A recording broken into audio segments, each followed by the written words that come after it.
It is Friday, the 18th of February, 2022. I'm Scott Allen Miller, and this is my vlog. Welcome to the show in León, Nicaragua. It is a nice, just normal work day for me today. We are at the house in León waiting for the guys to show up about the billiards table today. Spoiler, it is the third day and they didn't show up. They swear they'll be there tomorrow. I am guessing they will not be, and I am done personally waiting for them. If Paul wants them to finish the table, he's gonna have to figure out how to wait for them himself, because this is a ridiculous situation.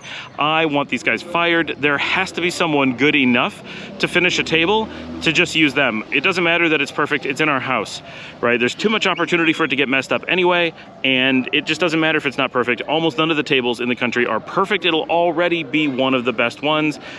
I say fire these guys because they clearly are just finding new customers that they think are more important and taking them after having scheduled with us, and not bothering to say, hey, we're not coming today, don't wait around, you're not our top priority. As we understand, we're not. But instead they're saying, hey, wait all day because we want you to think we're trying to get there. Obviously they know they're not. We know they're not. How do they not know? Of course they know. Yeah, they're just stringing us along and being jerks about it. So there's a difference between, you know, people talk about Nika time, but people really hop to it here.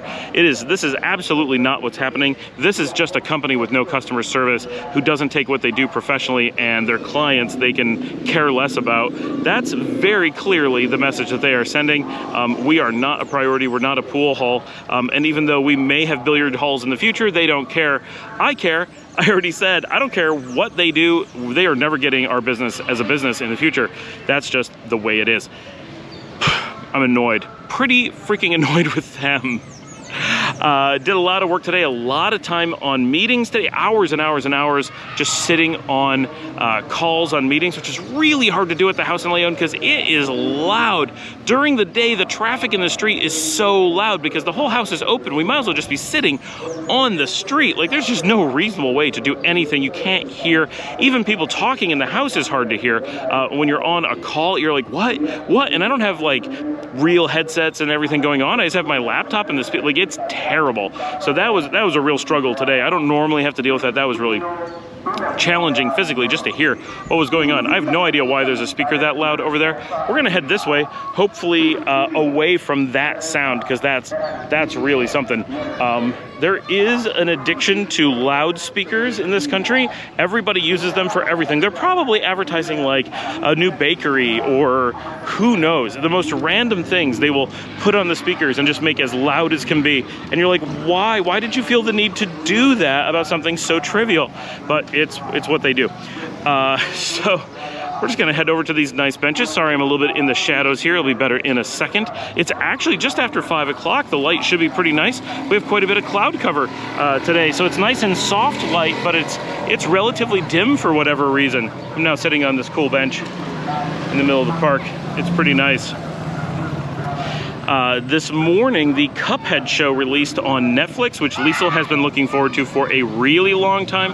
And so she spent the entire morning binge watching that show. It's one of her favorite video games of all time. She loves the characters. Everybody is enamored with the artwork and the music and everything of Cuphead. It's so amazingly authentic, classic 1920s, 1930s American cartoon cinema.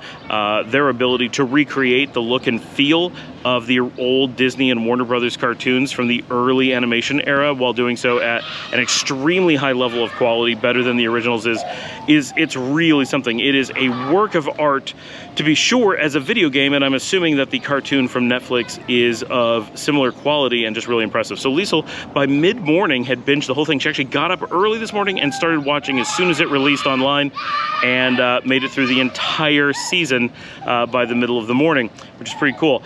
So busy today, actually, with work stuff, I didn't get to have lunch really kind of at all. It was about 3 o'clock in the afternoon. I had a cheese sandwich.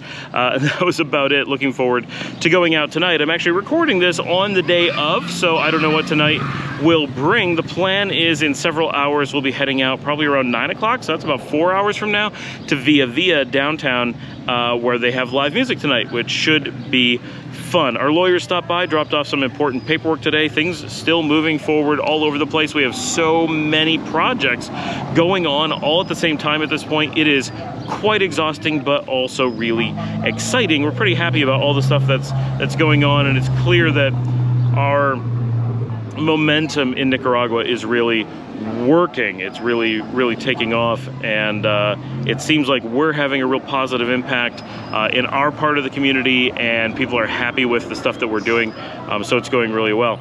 All right, that is it. It is relatively light on news for today, other than we have spoken to the owners of the house that we rent here in Leon and talked to them about the poor internet speeds, and they said, you got it. What speed do you want? We're currently at 5 megabits, and we share it with the apartment building next door. I say apartment building, it's 4 apartments, and we're in the process of taking it over. But there are, right now, we have 1 of the 4, and 3 of them are still other people. They're all students, so we know when they get done with school because the speed's just whew, bad. But we're only at 5 megabits, so even when no one's awake, we're still not able to stream 4K, which is not a big deal, but we do have a nice 4K TV. We do have these videos that are all in 4K, and just like uploading and downloading stuff for my YouTube channel is impossible. It's too much. So we're moving up to 20 megs, which sounds really slow for an American audience, but it's fiber. It's 20 both directions. So it's actually faster than the majority of high speed in the US for most things. In a lot of the US, you only get between 2 and 5, sometimes 10 megabits when you're paying for, they'll say it's like a gig or 200 meg, but it's 200 by 10. This is 20 by 20. So while it's slower in one way, it's double in another compared to a lot of standard things. So it's potentially pretty good, and for me, I need to be able to upload quite a bit, so uploading 20 meg on reliable fiber is a world better than trying to upload on shared 10 megabit cable. So we think 20 by 20 is probably going to be enough.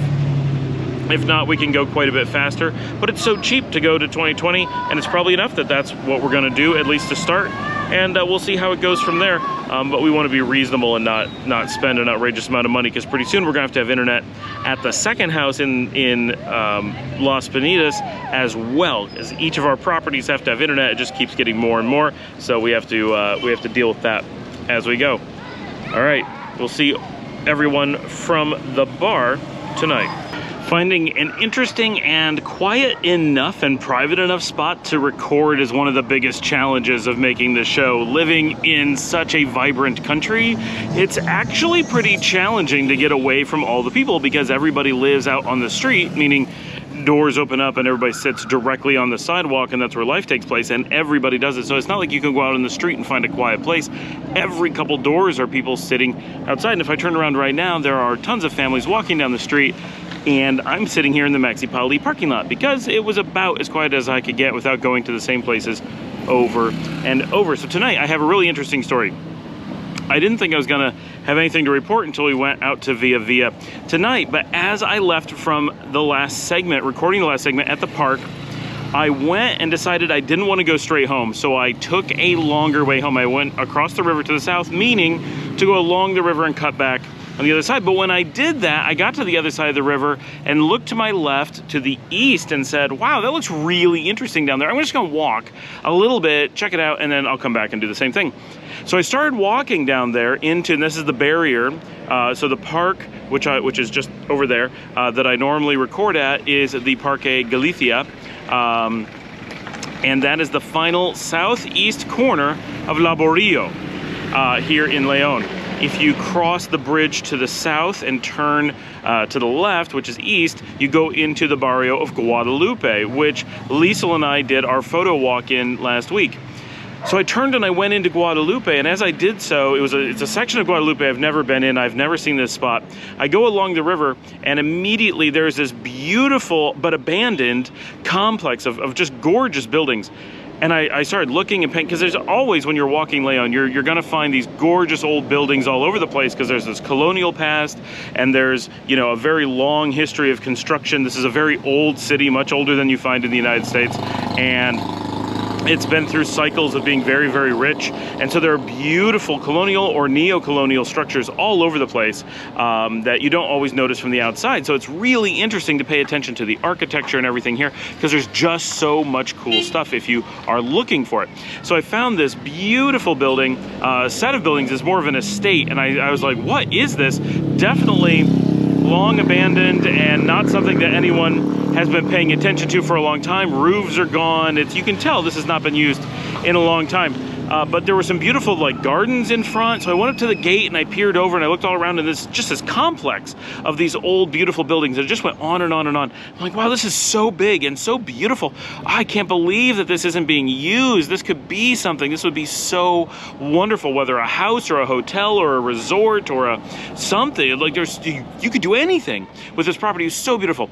And I looked, and there's a house that's clearly being used or could be used towards the front of it.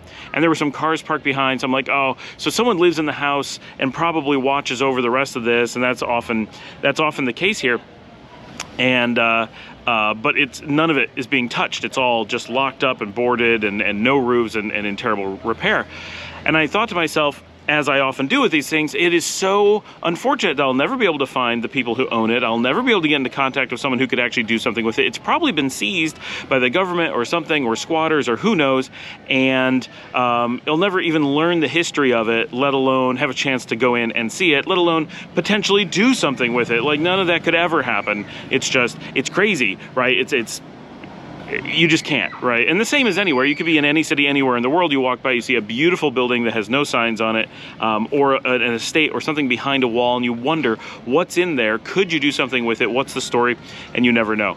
So I looked and I spent a little bit of time paying attention, looking around, and I'm like, okay, well, and then I continued on down the street.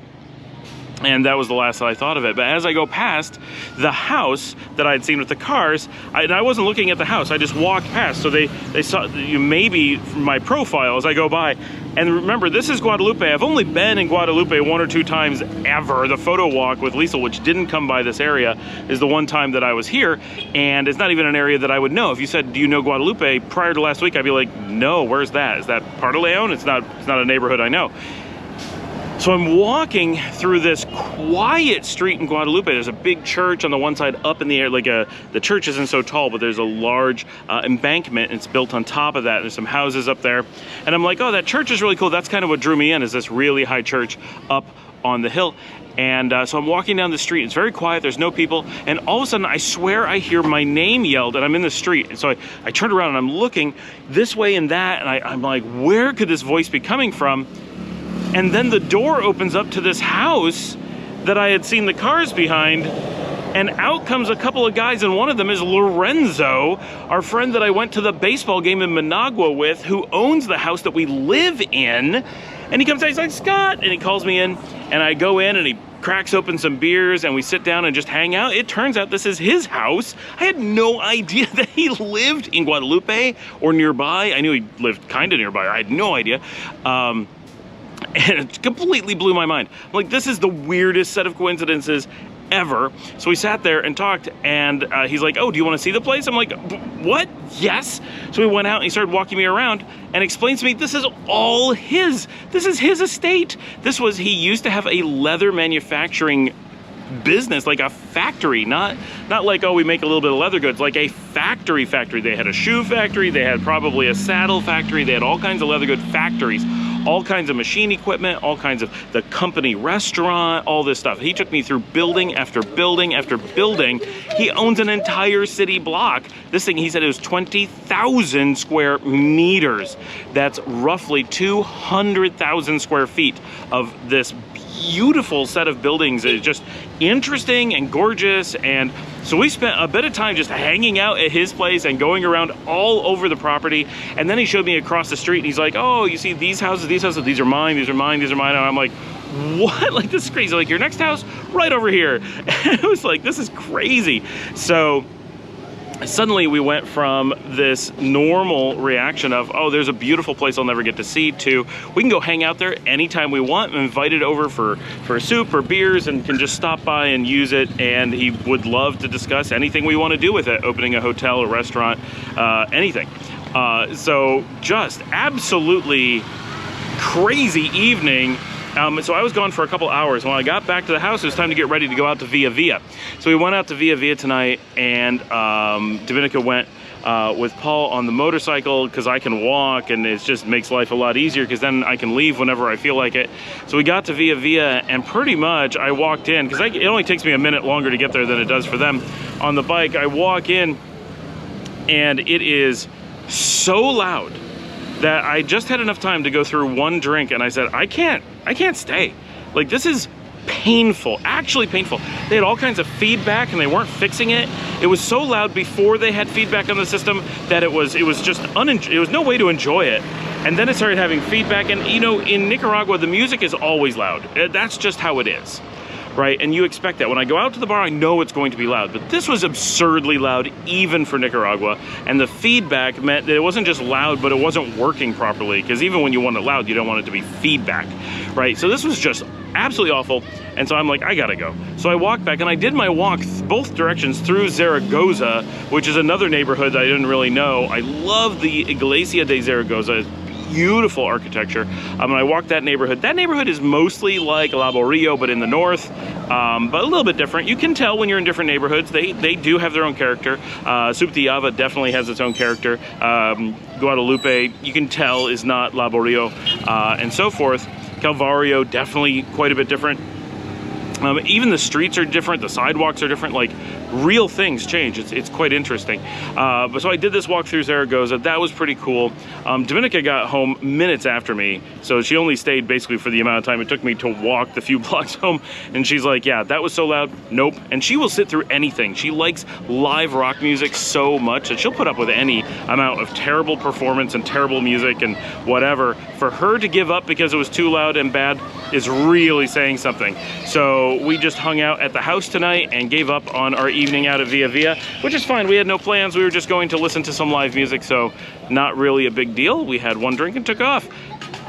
That was our night. Crazy. I had to go out and record this separately because it was so interesting, this set of events. I cannot believe that this happened. And we always joke that when we're in Leon, no matter where we go, we're running into people we know. If you go to any bar, any restaurant, any activity, you look out the window and someone you know walks by the window. People yell your name in the window. This was a new level of crazy. That always happens in El Centro or possibly in Subtiava.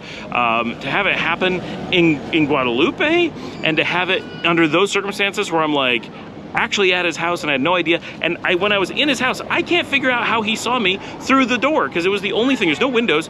He saw me as I walked by from the side out on the street. I can't believe he even noticed a person out there, let alone noticed me, let alone recognize me enough to feel confident in shouting my name to get me to turn around and come back. Like, absolutely crazy. He never saw my face. I have no idea how he found me. So, really, really interesting day. I will see all of you tomorrow.